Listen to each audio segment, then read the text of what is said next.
Hello, everyone. Welcome back. It's been a long, long time since I've done a live. So thank you so much for joining me tonight. I am just looking at my comments over here on my iPad. Let me know if you can hear and see me okay. It looks like we're okay here. I'm just watching over on my iPad. I can see myself. So hopefully you can hear me too and everything's working. So welcome. If you're brand new here, my name is Mari and I'm a paper crafter in the paper crafting industry. And I am going to share a card making process with you tonight using a bunch of products from Tim Holtz, but I've got a few other things from my stash mixed in as well for the project. So I probably haven't done a live since I didn't look, but I think probably like maybe May, although actually now that I say that, I think I did a live this summer from the cottage. And so I kind of really took the summer off. I just decided that I was just going to kind of take a little bit of a break. We were building a garage at where our lake house is this summer.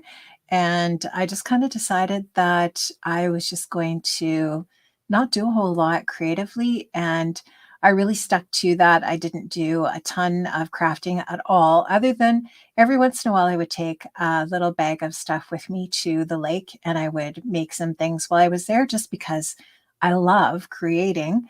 But I just didn't have as much time this summer to, I guess, to share in social media. And so anyways, I decided that it was time probably to get back and do some sharing here again on YouTube. So I'm just bringing my comments up here over on my computer on the side. And yeah, I actually, I think it was a long weekend in September, I went to Calgary to the Paper and Ink Boutique and took a whole weekend of classes with Dina Wakely, which was amazing. It was so much fun. I loved that. Spent 3 days and took 5 classes with Dina. Lots of laughs, lots of fun, lots of creating. So that was just really good for the soul.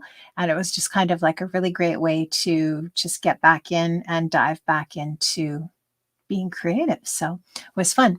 So we are going to go ahead, like I said, and make a card today. And I am going to pop you down to my desk. And I'm just going to put on some more lights here for us.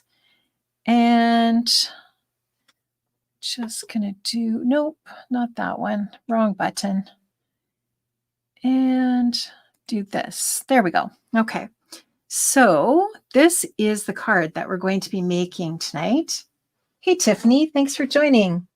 Thank you. I appreciate that. So this is the card that we're going to be making, and it's very much a monochromatic color scheme that I have going on here for sure.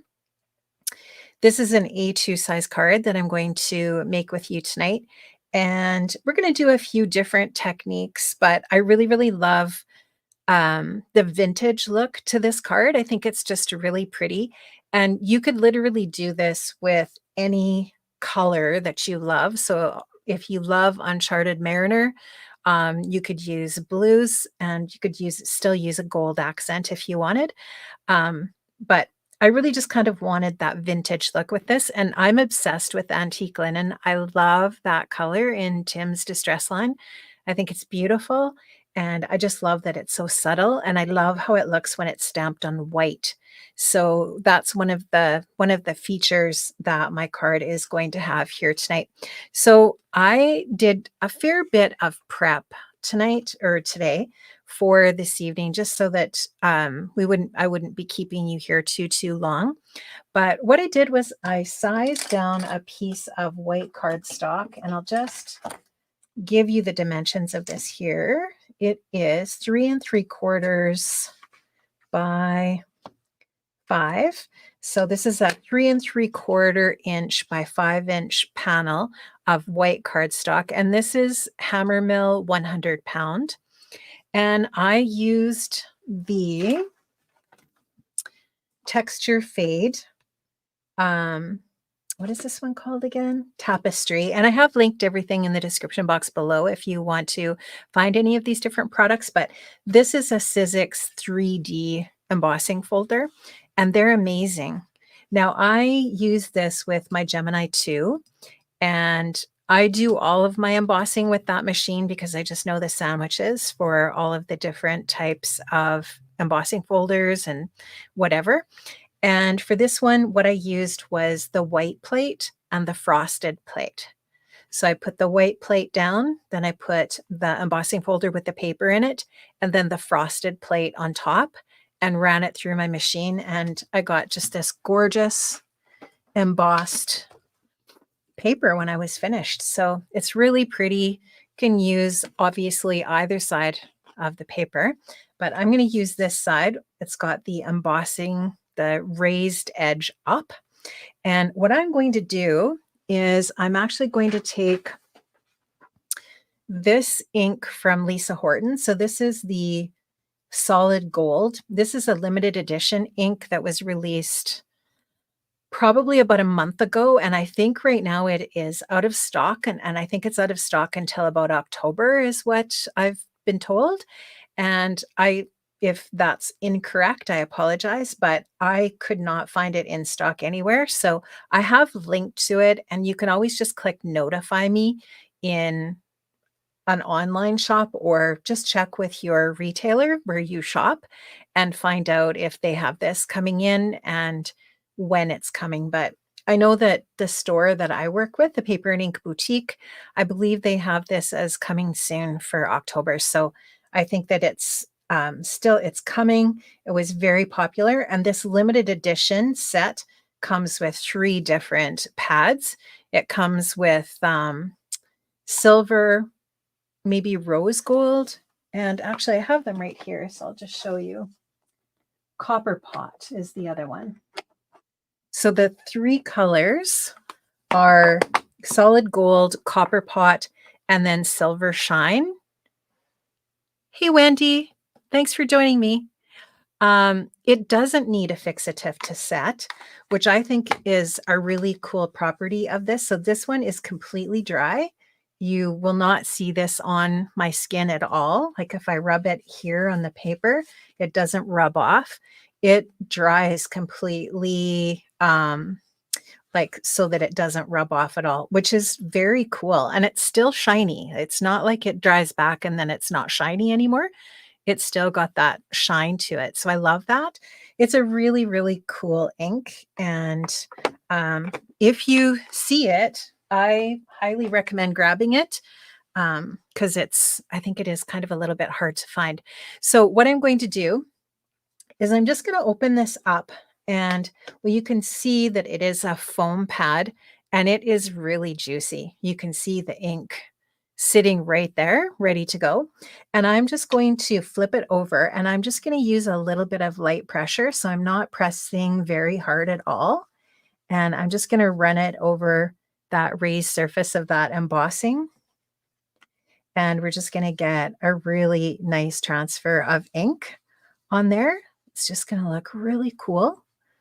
And it's going to really help us achieve that vintage look with our background. And some of it obviously is going to get covered up, but that's fine. And so it's as easy as that to get that really pretty gold pigment on there. So what I'm going to do is I'm going to set this aside to dry, but you could also hit this with your heat tool and dry it that way as well. And I just put a piece of photocopy paper underneath just so that I didn't have to do a bunch of cleaning. But at that point, now we are ready to go on and we can do some stamping. Now, what I did was with this layer here is I took a piece of white cardstock.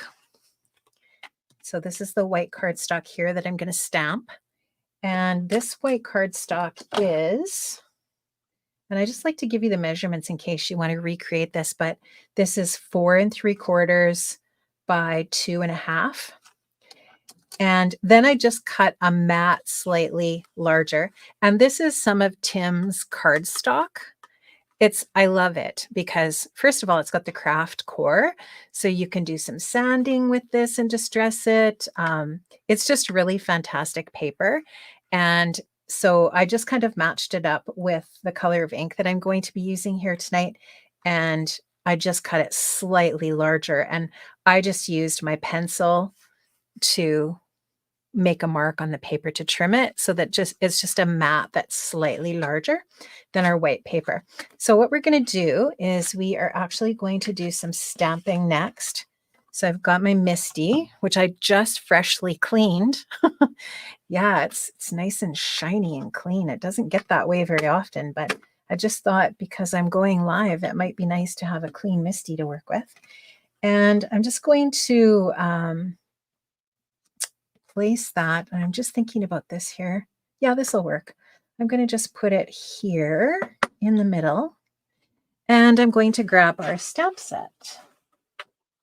So this is one of my favorite stamps that Stampers Anonymous has released in the past little while. I love it. This one's called French Garden.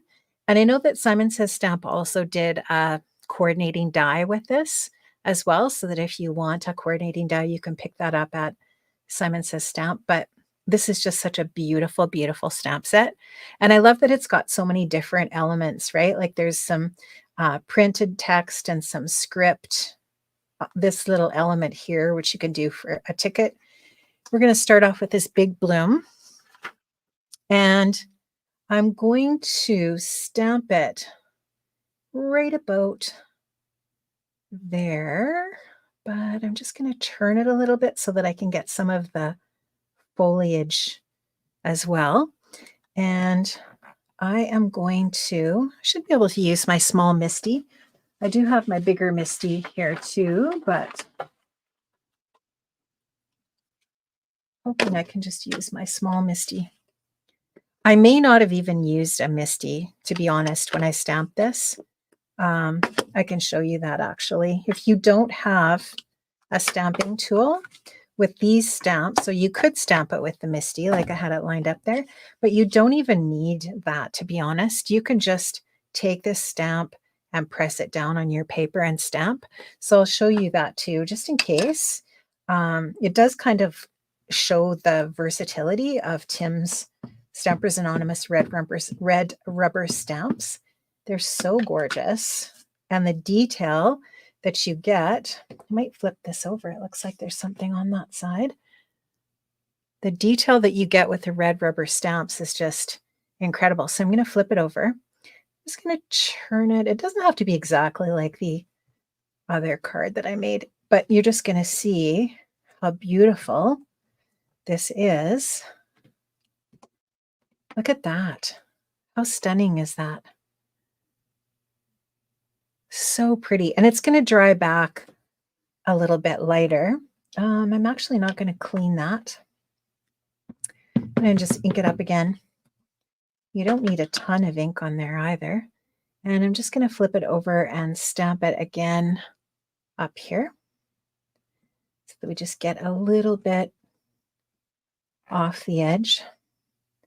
So you don't really need the MISTI.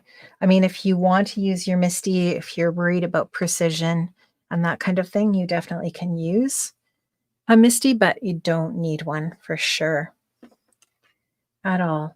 Okay.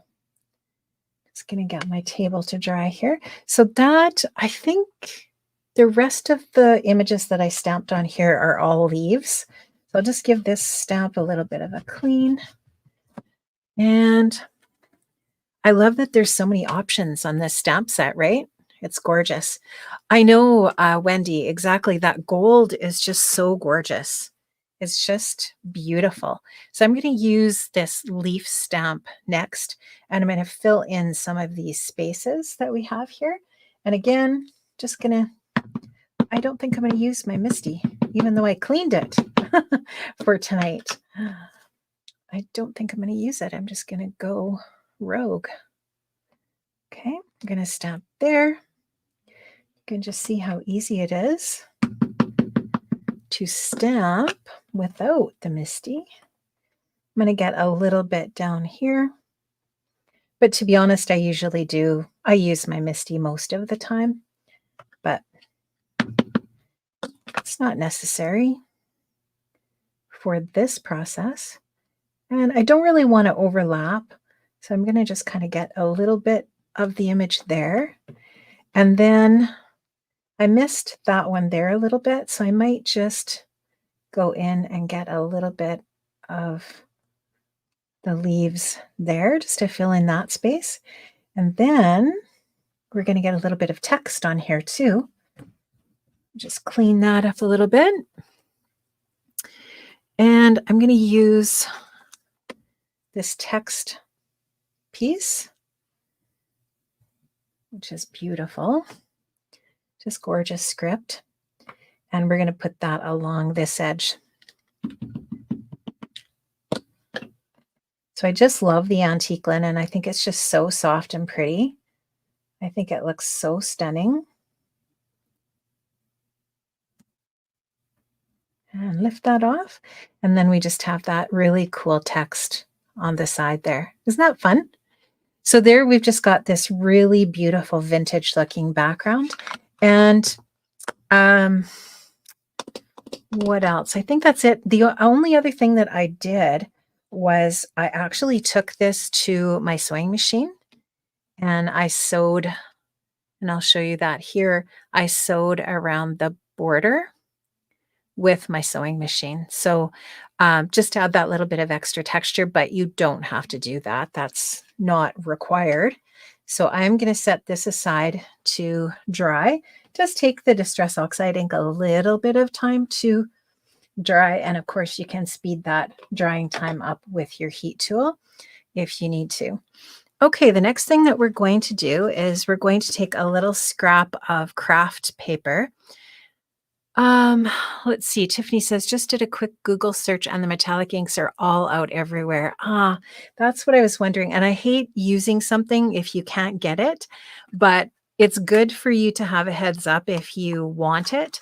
I would definitely click that notify me either at Simon or scrapbook.com or find out like from your retailer if they have it on order and get your name on a list, because it will continue to sell out. It's just a really beautiful, gorgeous ink that is really, I think it's just super popular because the qualities in it are just a little bit different. So I am going to put this paper into my MISTI and we're going to stamp this one out. Oh, Tiffany says she bought a sewing machine just for cards. And it's still in the box. We have to get it out, Tiffany. I have two sewing machines. I have what was my mom's sewing machine, but I also have the sewing machine that I've had since before. I think I got it maybe just before my kids were born.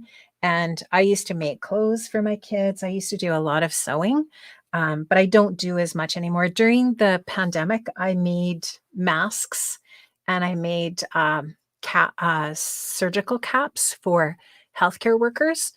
So I did quite a bit of sewing during COVID, but I haven't done much sewing lately other than on scrapbooking and layouts and cards.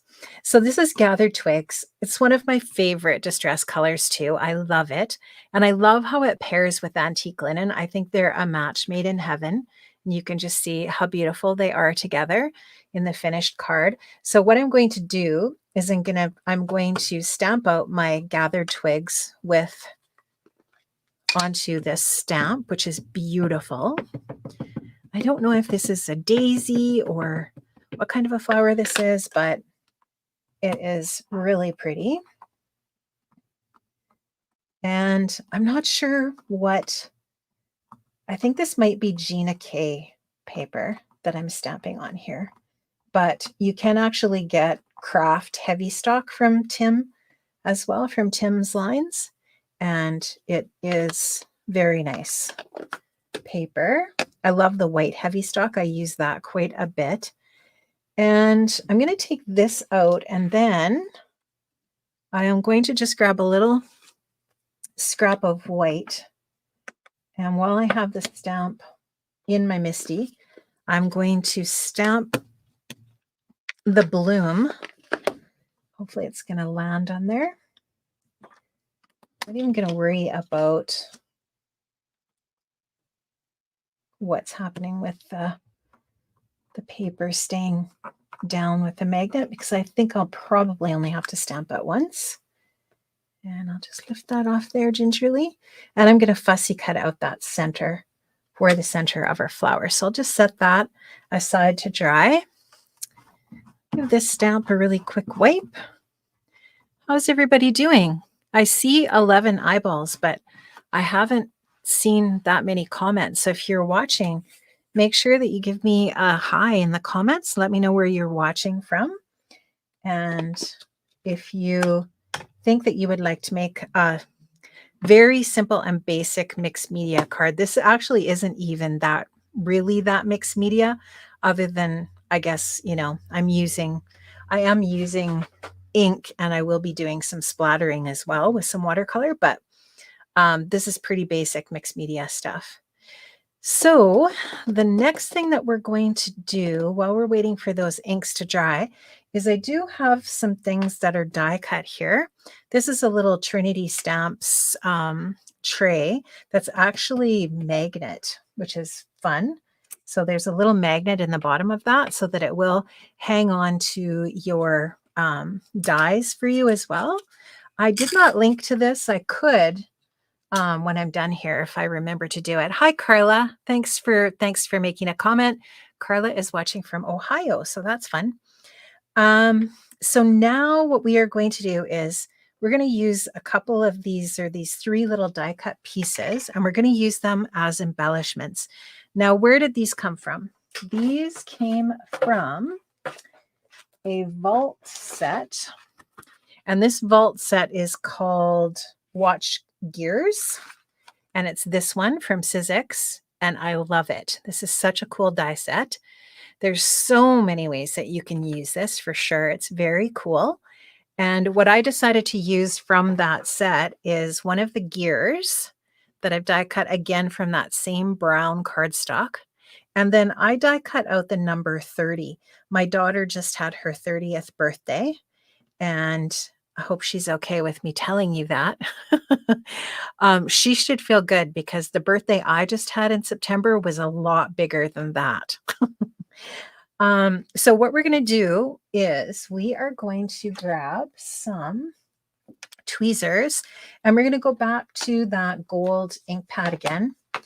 And I'm going to take this. Now, the reason why I die cut this gear from brown is because that brown is going to kind of show through the gold a little bit. And I think that just creates a really cool effect. So we're going to put a little bit more on there. And there you can just see, hopefully, that now we've just created that little bit of a gold accent on that gear, which gives the gear a metallic look. But you're also going to see little bits of brown in behind there as well. So I think that's really cool.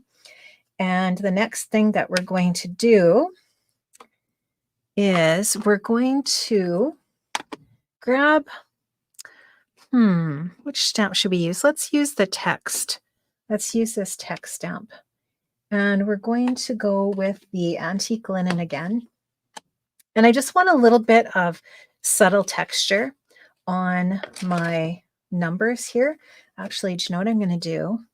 I have a little grip mat on my desk. This one's really great for doing a video because it's so nice and small. This is a picket fence grip mat, and it's just a nice small size for working on my desk.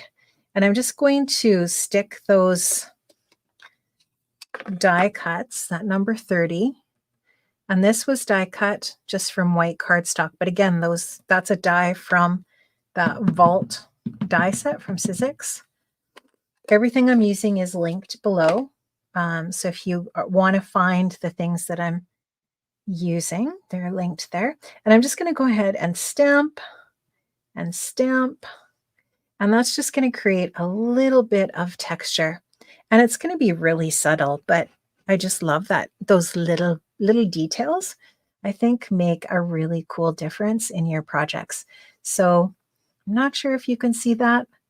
I'll hold it up to the camera a little bit for you so that you can see maybe a little bit better. But there's just that tiny little bit of stamping detail on there that I think just looks really, really super cool. Okay, so we're going to just wipe that off and put that over to the side. I'm that person that likes to keep my work surface clean.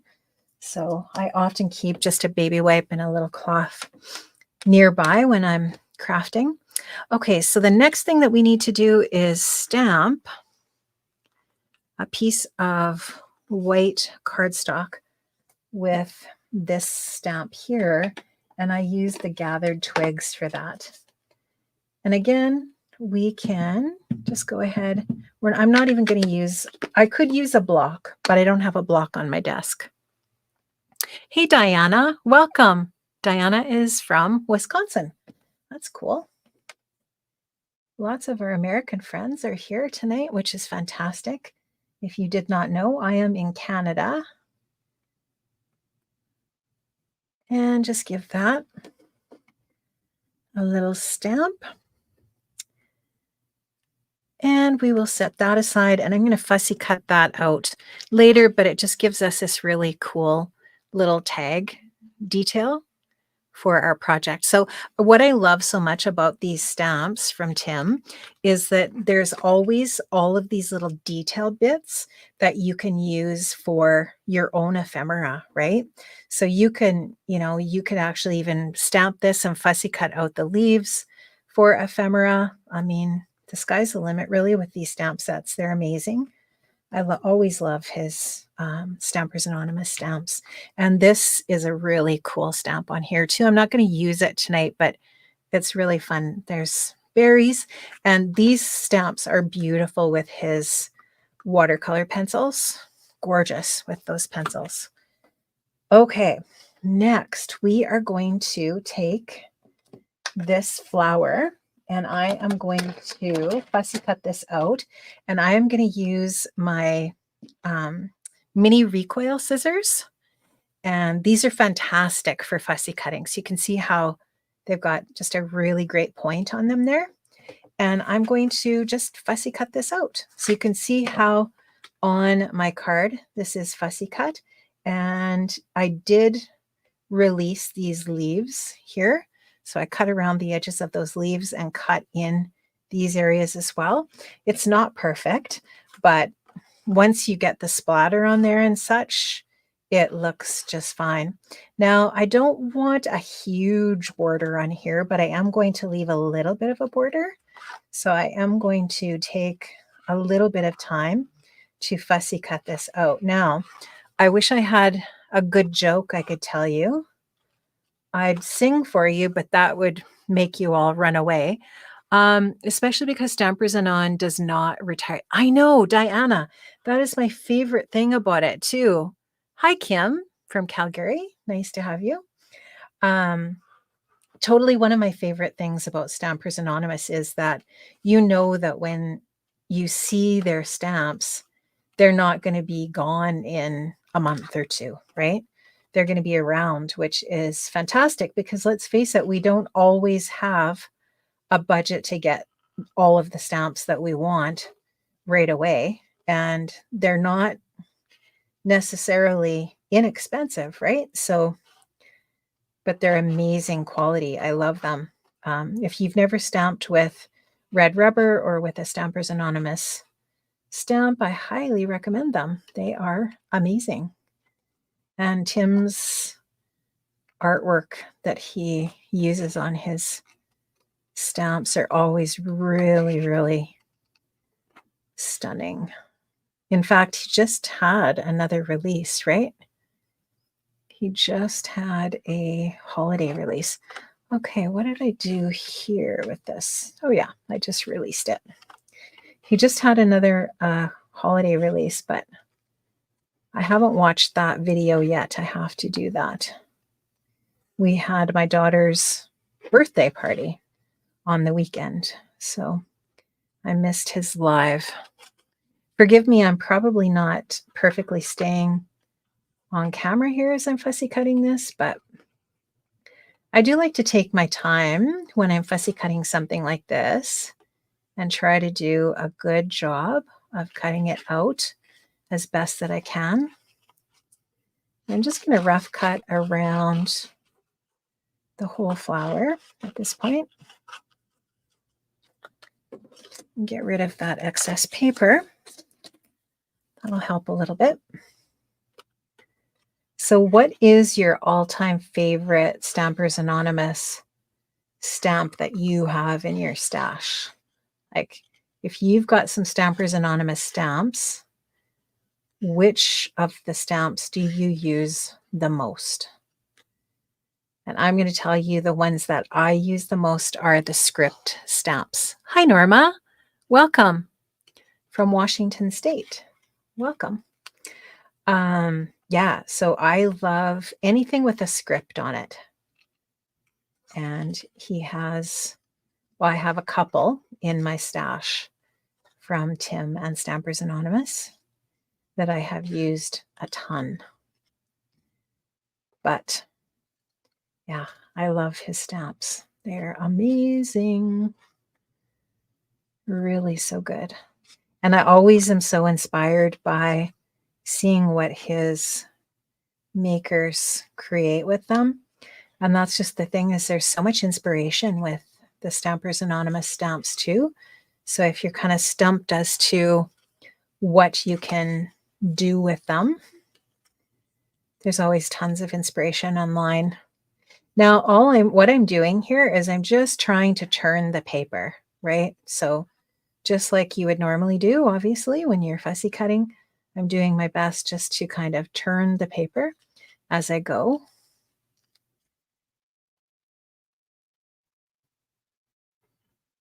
And just trying to get in as tight as I can around these lines, leaving just a small border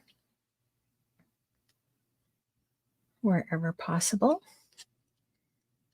If you've been using a cutter bee scissor or something like that for your fussy cutting, these recoil scissors do take a little bit of practice to get used to, but they are so, so sharp and they are really great. Fantastic for getting into tiny little areas. Love them.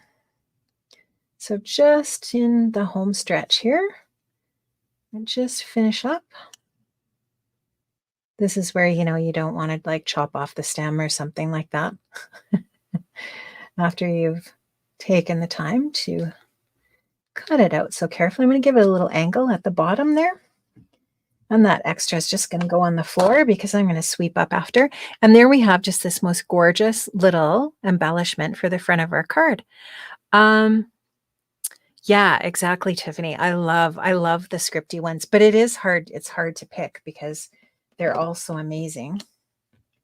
Okay, so I'm going to take this one here and I'm just going to cut around that center. And this is going to be a pop-up piece for the center of our flower. And I love doing this for creating a layered look. You could actually, if you wanted to, you could stamp and cut just the bloom again, and then layer a layer on top of the bloom, and then layer this. Really get it layered up. So I love doing that. I love cutting out the different pieces of the stamp and layering them. Yeah, these are definitely easier if you have arthritis. So now I'm just going to fussy cut out this little ticket.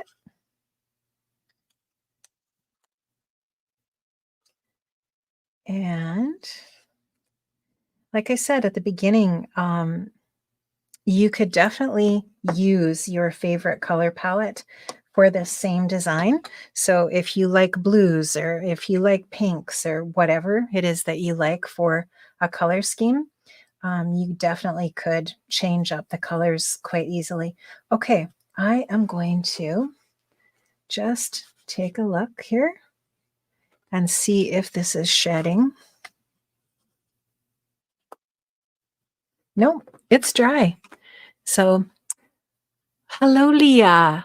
I love your designs. Thanks for sharing your thought process. Ah, that's awesome. Thank you so much. That means a lot. Thank you for joining us.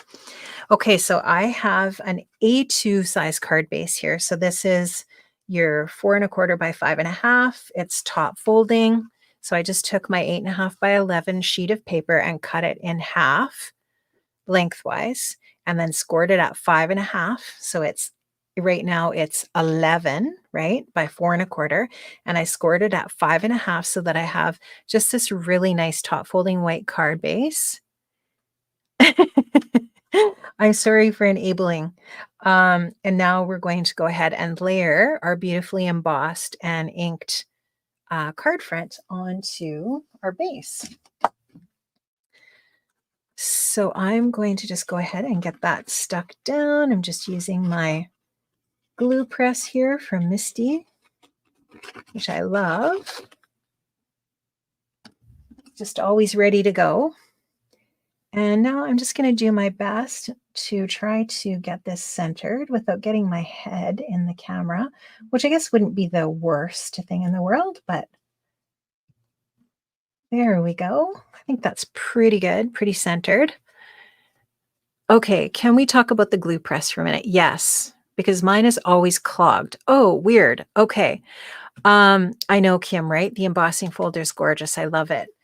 The Sizzix texture fades are amazing. Okay, let's talk about the glue press. So I have the skinny tip. So you know how the glue press comes with like a thicker, like a wider tip and then like a finer tip. Mine has the fine tip on it, and I use Barely Arts glue in mine. I found that the Nouveau glue was, I love Nouveau glue and it worked. It was fine. But I find that the Barely Arts glue flows a little bit better. And I always make sure when I put it in that I'm getting it right on the rubber, because sometimes if I tip it and it's like that maybe, and it's not quite on the rubber, it will leak out and it'll form kind of like a puddle of ink in there. And then I have to take it to the sink and I take my craft pick and I have to dig that off of the rubber or the silicone that's on there. But if I make sure to put that right down onto that rubber or red silicone base, it actually doesn't clog. And then what I'll do, like I don't leave it open like this when I'm not, between projects. I do close it up between projects. So I guess maybe that's a good tip too. I don't really know, but it seems to work okay for me. So hopefully that's helpful. But I really enjoy using it. I use it a lot. And one thing I'd like to experiment with it, but I need more product to do it, is I'd like to experiment with it with my Be Creative glue from Honeybee, because I love their glue. I think it's amazing glue. And, but I need a few tubes of these to put them into an empty Misty bottle. Hopefully that helps, Tiffany. Hopefully that helps you out. Okay, I am going to put some foam tape on the back of that. And let's see, the Altenew stuff is handy, so that's what we'll use. Just going to push these things aside here so I've got a little bit more room to work. And I'm going to just add this onto the back, like so.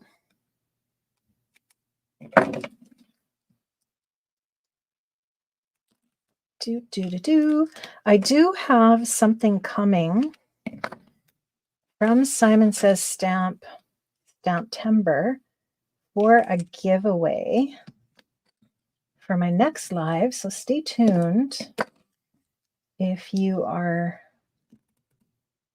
love a giveaway. I just don't have it yet. It hasn't arrived. I did get something from them today. I ordered some cardstock, but I didn't get the other thing that I had ordered specifically for a giveaway. So we're going to just take the backing off of our strips here. And what I also like to do is just give this a little bit of extra liquid adhesive on here, just so that I can wiggle it around a little bit. And to be honest with you, I don't know for sure if this really works, but it seems to when I do it. It seems to help. I don't like to get too many gobs of glue on there, but okay, I might have to move this down just a little bit so that I can get my head over it but we don't have much of a border here at all. I'm probably going to have to get my head in here somewhat, so I apologize for that, but I just don't want to get it on there super crooked. Okay, so that's not too bad. It's not perfect, but it's not horrible. And so once again, I will say, if you are just joining me, I used my sewing machine and added some machine stitching around that edge. But for this one, just, I didn't want to bring my sewing machine onto my desk tonight, so I won't add that on this one. But I love that brown mat behind there. I think that looks really nice. And then we can just add this onto the center of this one. That stamping is so pretty on there with that antique linen. I love it. Do you have a favorite foam tape? I do really like the Altenew tape, but I also like Scrapbook Adhesives by 3L foam tape roll. I use that a lot. And yeah, it's fantastic. And I actually also really like the scrapbook.com foam tape roll because they have one that is like a 1-inch wide. And I really like that a lot, actually. I'm apologizing for not being fully on camera here. There we go. So I just centered that onto that embossed background. Stampers Anonymous has a stitching stamp. Oh, that's cool. I'm going to have to check into that. Okay, so I'm just going to give that a really good press. And I might even grab a couple of paper weights. Just put some paper weights on that. And then I will put some foam squares on the back of this.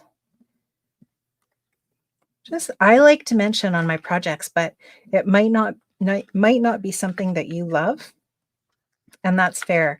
So just don't add the foam. Or there is also these are Scrapbook Adhesives by 3L foam squares, and they also have a thin one. So if you don't like the thicker ones, but I do agree with Tiffany, dimension is life, right? Like Laura Basson taught us. Dimension is life. I do really like lots of dimension on my projects, obviously.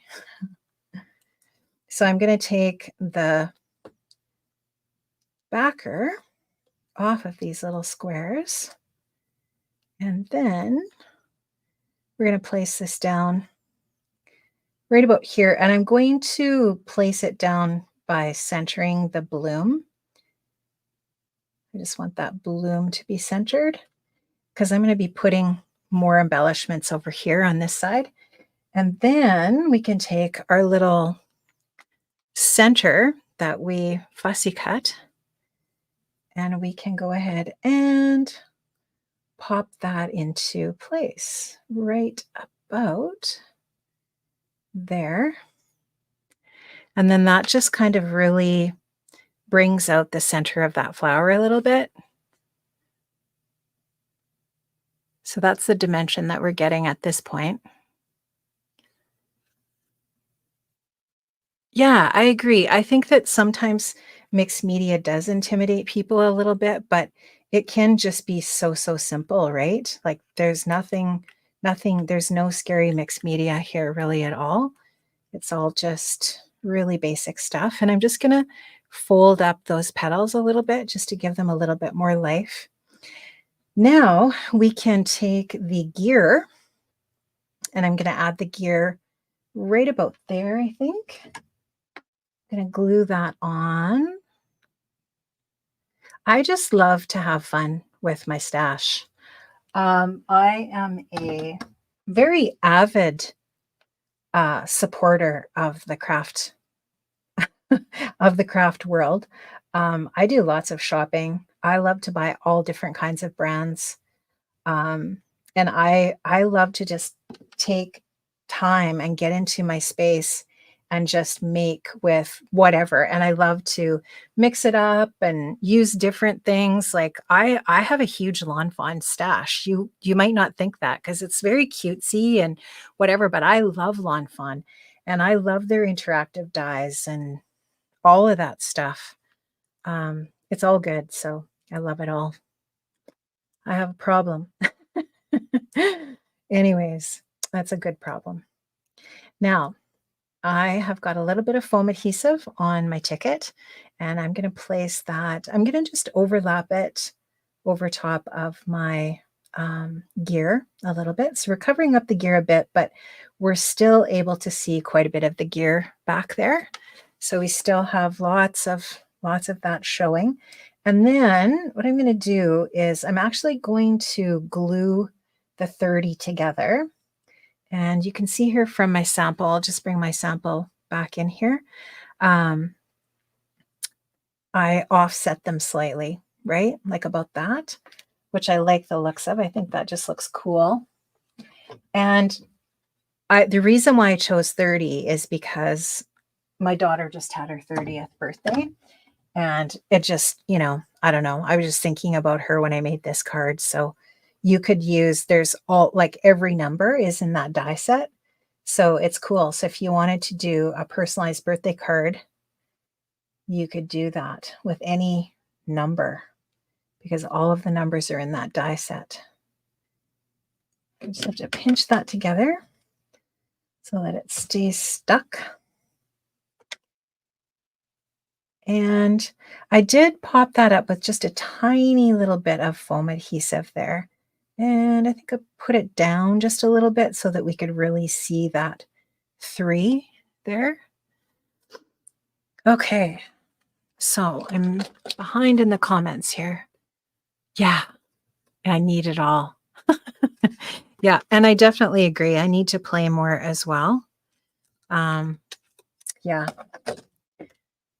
definitely need to play more. Okay, so we're going to just take a piece of that foam square. So I just cut the foam square so that it's the right size. And I'm going to flip this over and I'm just going to put it down a little bit, like I said, so that it's on the a place where it's kind of, there's more contrast and we can see it a little bit more. So right about there, and there's the 30. And to finish the card off, I did tie some twine on here, which that's easy enough to do. And I also splattered it. So I will just grab some twine. This twine I could not find to link. It was sold out everywhere that I checked. And but I did link up to a pink and Maine twine that is very similar. And I'm just I don't have any idea if this is going to be the right length, but we're just going to wing it. And I just tied it around the top layer of my card. And I actually wound it around there twice just because I like that look. And let's pull that in a little bit. I'm going to warn you, I am not the world's greatest bow tire, but we're going to go for it here. I find that the lawn fawn twine is pretty good for tying, but actually I'm going to tie my first knot here first before I grab my tweezers. I really like the doodlebug twine because it's a really soft cotton for tying, but I do like the lawn fawn twines as well. They are good too. You guys are probably better at tying bows than I am. But we're gonna get what we get here. Right? And one thing that I always do too with my bows is I use a glue dot behind them if they don't cooperate, like if they're wonky, I'll just take a glue dot and I will put it behind it so that it does more of what I want it to do. I'm just going to tie that. And it's not perfect, but it's not horrible. As Gina K says, it's better than horrible. And it's a little bit wonk.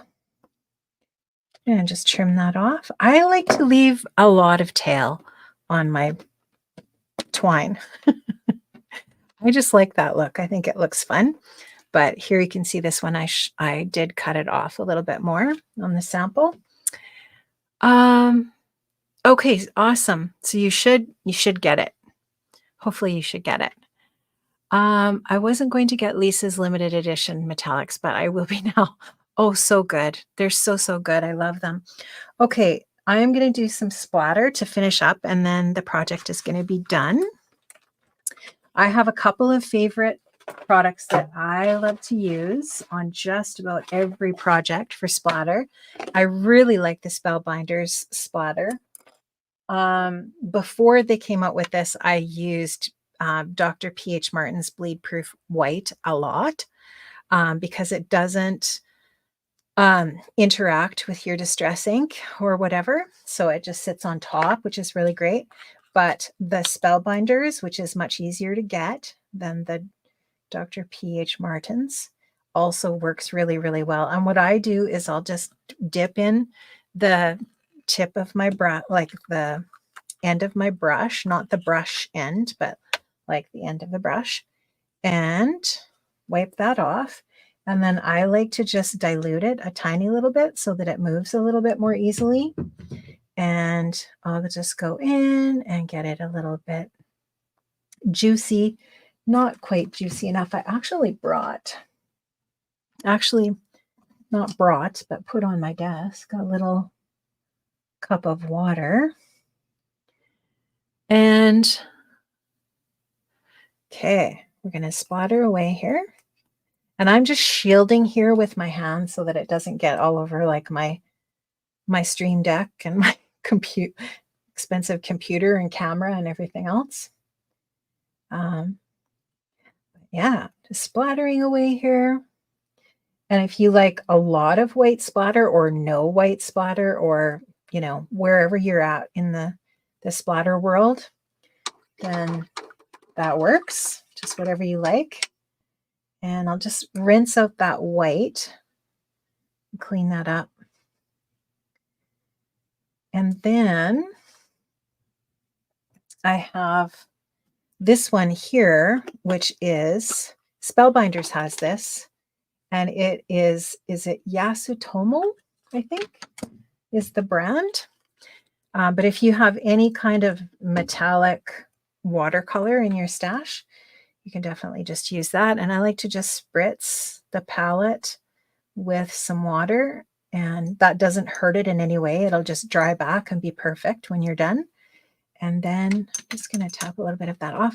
And then I'm just going to go to my project again and splatter with a little bit of gold. And that's just going to finish the card off beautifully. I agree, Diane. I agree. I'm addicted. And I have been for a long time. Like if you have went back on my YouTube channel and watched my scrapbooking videos, you would see that I would splatter profusely on my scrapbooking layouts as well, just because I really like that look. I think that what it does is it just adds an extra layer of texture, but it also adds a cohesive element to your whole project. So it just really, really brings it together. So there's the two cards. This is the one that I made as my sample with the sewing around the perimeter of the white piece. And then this one doesn't have that. But so they're pretty much virtually identical, with just that one difference. Do you guys have any questions before I take you back to my face?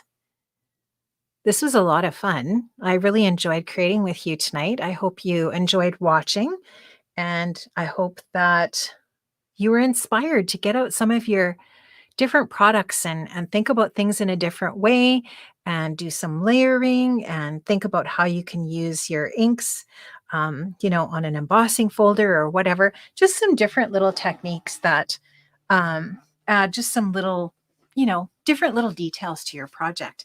Okay, I am going to shut off these big lights because they're way too bright for my face. And I will bring you back over here. And there we are. So thank you so much for joining me tonight. I really appreciate it. It was so great that I wasn't here by myself. It's always my biggest fear when I go live that I'll be the only one here. But I just really appreciate that you joined me. It was really nice just to spend an hour creating, grabbing some things from your stash, or maybe be inspired by something that someone else has made that you can then take whatever you have in your collection and go ahead and make something that you love and that you enjoyed making. So thank you so much again, and I hope to see you very soon. Take care, friends. Bye-bye.